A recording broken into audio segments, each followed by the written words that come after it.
ಲೇಟಾಗಿ ಬೆಳಕಿಗೆ ಬಂದಿದೆ.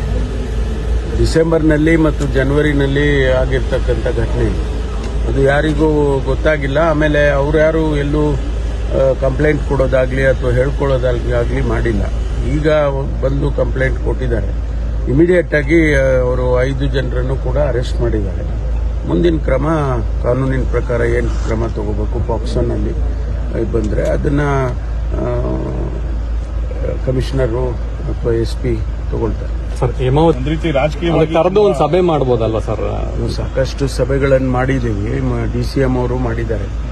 ಇದು ತಾಂತ್ರಿಕವಾಗಿ ನಾವು ಸಮಿತಿ ಮಾಡಿ ಸಮಿತಿಯಿಂದ ವರದಿ ತರಿಸ್ಕೊಂಡು ಆನಂತರ ಕ್ರಮ ಮಾಡ್ತೀವಿ ಅಂತ ಹೇಳಿತ್ತು. ಅದರ ಪ್ರಕಾರ ವರದಿ ಬಂದಿದೆ. ವರದಿನಲ್ಲಿ ಕೂಡ ಇದು ಏನು ತೊಂದರೆ ಆಗೋದಿಲ್ಲ ಅಂತ ಹೇಳಿ ವರದಿ ಕೊಟ್ಟಿದ್ದಾರೆ. ಅದನ್ನ ಮುಂದೆ ಇಟ್ಕೊಂಡು ಕೆಲಸ ಪ್ರಾರಂಭ ಮಾಡಬೇಕು ಅಂತ ಇರಿಗೇಷನ್ ಡಿಪಾರ್ಟ್ಮೆಂಟಿಂದ ಸೂಚನೆ ಕೊಟ್ಟಿದ್ರು. ಹಾಗಾಗಿ ಕೆಲಸ ಪ್ರಾರಂಭ ಮಾಡಿದ್ದಾರೆ. ಈ ಮಧ್ಯೆ ಸ್ವಾಭಾವಿಕವಾಗಿ ಅಲ್ಲಿ ನಮಗೆ ತೊಂದರೆ ಆಗುತ್ತೆ ಅಂತ ರೈತ ಸಮುದಾಯದವರು ಮತ್ತು ವಿಶೇಷವಾಗಿ ಶಾಸಕರುಗಳು ಪ್ರೊಟೆಸ್ಟ್ ಮಾಡಿಸಿದ್ದಾರೆ.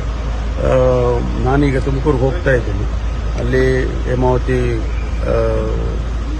ಅಧಿಕಾರಿಗಳನ್ನು ಕರೆದು ನಾನು ಚರ್ಚೆ ಮಾಡಿ ಅದನ್ನ ಸರ್ಕಾರಕ್ಕೆ ತಿಳಿಸ್ತೇನೆ. ತುಮಕೂರಲ್ಲಿ ಹಾಲು ಮತ್ತೆ ತರಕಾರಿ ಅದನ್ನ ಮಾಗಡಿಯಲ್ಲಿ ಮಾರಾಟ ಮಾಡೋದಕ್ಕೆ ಬಿಡಲ್ಲ ಅಂತ ಹೇಳಿ ಬಾಲಕೃಷ್ಣ ಹೇಳಿದ್ದಾರೆ.